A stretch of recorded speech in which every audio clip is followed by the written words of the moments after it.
drill, so we can really look at it in a bit more detail. Okay?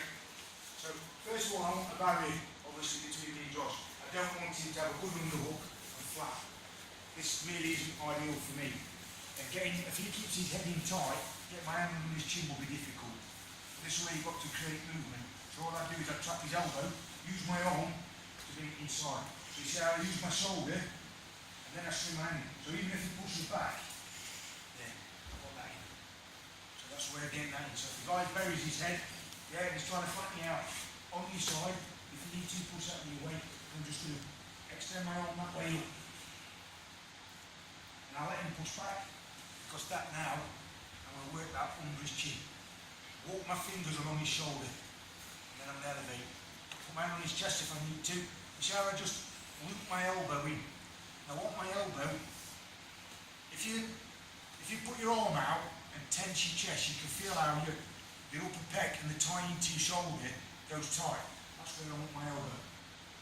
So, and then straight away from here, I'll be right on my side. This achieves a number of things. One, because Josh is on that point, my elbow is in front of me, so Josh isn't really over me the same anymore. Because if some of you were finding it difficult and you were underneath, the minute you did this with your arm, you felt that the person went back. That's a big effort to get rid of, because they're over you still. When I get to this point here, Josh isn't over me. So when I swing this arm, even if he collapses, I can keep him to my side. It's a lot harder for him, even if I grab his collar up to keep his head away. It's a lot harder. He could still take a grip or reach down my back and get my belt. And this makes his position a bit different. Again, you're not stuck, there are options. We're going to build off this to make this sweep better. Okay? So, I'm in here, he's got his head in. I want to get on my side as much as I can. Extend my arm on the shoulder, bring that arm over, and I'm immediately walking up his arm up. So as we come back, I'm already lifting his head. Okay, Josh? Yeah? Hand on his chest if I need to, just to sink my elbow in. Okay? Escape my hip a little bit more. Now as I swing this, I'm going to break this down into two stages and then put it together. This arm's going to swing, and boom. So it's like I'm looping his arm and hitting it with my bicep. So I go from my elbow, as this comes out, as this starts to fall in, I'm catching his bicep. Okay? So that's stage one of it there. And that for some people would be enough. For those that wouldn't, we're going to now use the leg as well. And what happens from your half guard position, when I've got him up here and I'm on my side, I undo my legs and I keep my knee right into his hip. Okay? So as I do that, I bump my knee. Look how far Josh has gone. And immediately grab cloth and come up. So whether I'm looking for his back, whether I'm looking for an escape, whether I'm looking for him to base up quickly for me to reverse him, this puts me in a better position. I'm still locking his leg. He's still in the bad spot. But from here I can just lay on him, step. And now I'm looking for his back. Most people will instinctively try and get up because they want to get the hooks out. Okay? But can you see how each little bit, the elbow being on his side, this swing and the bump, and then the nudge. So I'm sending his hips, I'm taking him off of his knees. Because if somebody's heavier than you, especially, that on its own might not be enough. And some people will just try and, even if it's just grab hold of your head, just to try and hold on to something. Right, defensively, that's why sometimes I grab the belt down the person's back. So it makes that escape difficult, but again, you're committing an arm to a grip. If the person's quick and roll over on your hand, you're trapped. Okay?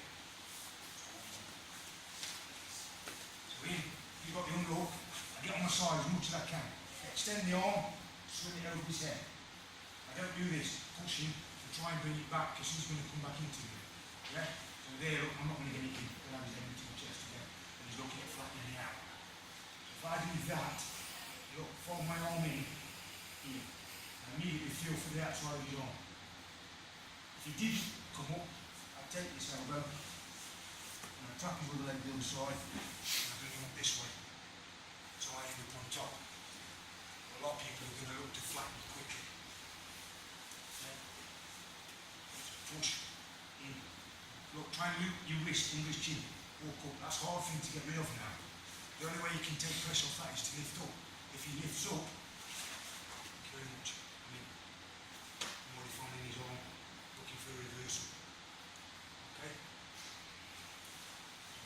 back to there again, and up to this position. Okay? Let's go. Flat. No. Yeah. So extend. Fold it in. Walk it up. Put my hand in his chest if I need to. See, I am propping off the floor. So that's taking some of Josh's weight. Makes it harder for him to flatten me out. Okay? Find the elbow in that point. Get up and extend the elbow. So this swings and I bump. I've still got his leg up.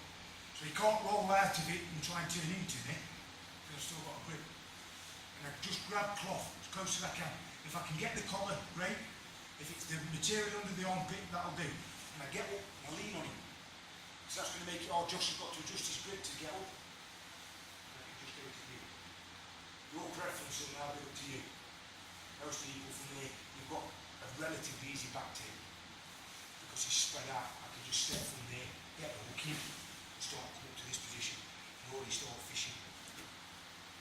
Okay? Have a little go with that then. Okay?